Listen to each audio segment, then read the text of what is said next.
होता है शादीशुदा जिंदगी, ये पूरी जिंदगी का कड़ा इम्तिहान इसी जिंदगी में होता है। जब तक आप बैचलर हैं, जवानी फिर भी महफूज है, यानी आप अपने हाथों में अपनी जिंदगी की बागडोर लेकर चल रहे हैं। लेकिन जब किसी के साथ तुम्हारा अक्द हो जाए तो एक और नफ्स को तुम्हारे साथ बांध दिया जाता है। तुम्हें अपने जिस्म की हिफाजत के साथ साथ अपनी खातून की अमानतों की हिफाजत भी जिम्मेदारी में आ गई, उसके पर्दे की हिफाजत भी तुम्हारे जिम्मे आ गई, उसके चाल चलन की, उसके अखलाक और तरबियत सबकी जिम्मेदारी तुम्हारे ऊपर आई। ये तो बहुत छोटी जिम्मेदारी है जो उसे खिलाना पिलाने वाले मामलात है। बाकी पूरी उसकी जिंदगी जो तुम्हारे ऊपर आई एक बड़ी आजमाइश है।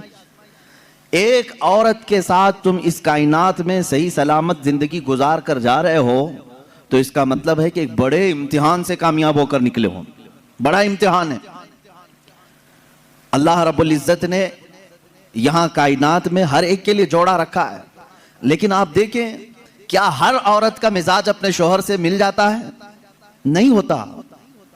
बाज लोग हमसे ये शिकायत करते रहते हैं, बनी नहीं रही है, बनी नहीं रही है, और ना चाकी है ना इत्तेफाकी होती है। मियाँ ये आपके अकेले के घर में नहीं, हर मर्द और हर औरत के दरमियान जिंदगी में ऊंच नीच नशेब व फराज आते ही रहेंगे। ये तो मालिक है परवरदिगार जो जोड़ कर रखता है। लेकिन दो मिजाजों को संभालना अपनी जिंदगी में, इसको कहा जाता है कि आदमी अब मैच्योर हो गया है। इसीलिए तो हदीस पाक में है, शादी से पहले तुम्हारा ईमान आधा होता है, निकाह के बाद तुम्हारा ईमान मुकम्मल हो जाता है। निकाह के बाद ईमान मुकम्मल। तो बगैर शादीशुदा आधे लोग हो, शादी के बाद मुकम्मल हो रहे हो, मैच्योर हो रहे हो। क्यों? इसलिए कि जिम्मेदारियों का बोझ उठाने और रास्ता चलने की आदत उसे हो जाती है। तन्हा चलना और है, पूरी कायनात को लेकर चलना और है। अब यहां मुझे बताओ मेरे अजीजों, एक औरत के साथ जिंदगी गुजार कर दुनिया से जाना एक कठिन इम्तिहान है। वहीं मेरे आका सल्लल्लाहु तआला अलैहि वसल्लम ने 11 अज़वाज मुतहरात के साथ जिंदगी गुजारी और किसी एक से भी हुजूर सल्लल्लाहु अलैहि वसल्लम की एक शिकायत भी नहीं सुनी हमने। आज दुनिया में चाहे जो भी परहेजगार हो, जैसे भी हों, बड़े से बड़े बादशाहों की बीवियां हों, लेकिन उनको अपने शोहरों से कहीं ना कोई शिकायत होगी।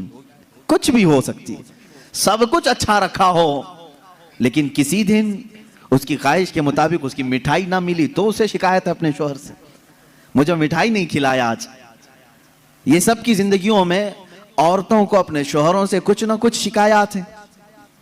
कोई भी उसके पसंद के कपड़े आप नहीं लाके दे सके, उसे आज अपने माँ बाप के घर जाना था, तुमने टाल दिया, उसके घर वाले आ रहे थे, उनके साथ तुमने सही बर्ताव नहीं किया, ये शिकायत अपने शोहर से वो रखती है। कुर्बान जाओ, ये 11 बीवियों में से सबसे पूछा गया, रसूलुल्लाह सल्लल्लाहु तआला अलैहि वसल्लम की हयात तुम्हारे साथ कैसी थी? वह अज़वाज मुतहरात कहती हैं, अल्लाह के नबी सल्लल्लाहु तआला अलैहि वसल्लम ने पूरी जिंदगी में हमें उफ तक न कहा। हम गलतियां करती थी, खता करती थी, लेकिन रसूल पाक सल्लल्लाहु तआला अलैहि वसल्लम उसे दरगुजर फरमाया करते थे।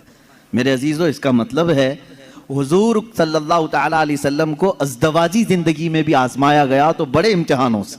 यहाँ हम एक बीवी के साथ इम्तिहान में आए हैं, रसूल पाक सल्लल्लाहु तआला अलैहि वसल्लम ने 11 अज़वाज मुतहरात के साथ अदल व इंसाफ का परचम बुलंद किया है। कोई एक बीवी भी शिकायत नहीं कर सकती। हुजूर पाक सल्लल्लाहु तआला अलैहि वसल्लम खुद अपनी हदीस में इरशाद फरमाते हैं, खैरुकुम लिअहलिही, तुम में सबसे बेहतर आदमी वो है जो अपने घर वालों के पास अच्छा हो, अपने अहलो अयाल के पास अच्छा हो, वो सबसे अच्छा आदमी है। हाँ, बाहर बहुत नेक बनता है, अंदर जाकर के सारी शराफत खत्म हो जाती है। ऐसे बहुत सारे लोग हैं, बाहर उनको देखा जाए तो उनके हाथ में तस्बीह मुसल्ला सब कुछ है, औरतों के साथ बदतमीजी और बुरा सलूक भी है। ऐसे कई लोगों की औरतें भी शिकायत दर्ज कराती हैं और वो कहती हैं कि हमारे शोहर कोई नमाज कज़ा नहीं करते, और प्लस ये कि मेरे पास जो शिकायत आती हैं उसमें एक एडिंग ये भी रहती है, आपका कोई बयान भी मिस नहीं करते हैं। उसके बावजूद उनकी शिकायत ये होती है कि घर में उनका सलूक बहुत बुरा है, हमें खिंजीर कहते हैं, हमें कुत्ता कहते हैं। शोहरों के मुतालिक औरतों की शिकायत है मेरे से। मैं पर्टिकुलर किसी एक को टारगेट नहीं कर रहा, जिसकी जिंदगी में ये मामलात हैं वो तौबा कर ले, इसलिए कि मेरे आका सल्लल्लाहु अलैहि वसल्लम ने फरमाया, औरत तो औरत है, जानवर के साथ भी अगर तुमने बुरा सलूक किया तो कयामत के दिन उस जानवर को भी बदला दिलाया जाएगा। वो जानवर अपने सींग निकालकर तुम्हें मारेगा, कयामत के दिन वो अपना बदला लेगा। उसके चेहरे पर अगर किसी ने मारा है, नाहक बगैर ईजा देने वाले जानवर को तुमने मारा है, तो उसका बदला कयामत के दिन दिलाया जाएगा। औरत तो औरत है, और अल्लाह ताला ने तुम्हारे जिम्मे में दिया है ये कह करके नहीं कि लो इससे जितना चाहे काम ले लो, बल्कि इस सिन्फे नाजुक को अल्लाह ने तुम्हारी तरबियत में अता किया है। यूं ही समझो कि अगर तुम्हारे पास कोई नर्म और नाजुक चीज सरपरस्ती और निगरानी के लिए दे दी जाए तो उसकी कैसी हिफाजत करते, उसी तरह से तुम्हें हिफाजत करने का हुक्म है।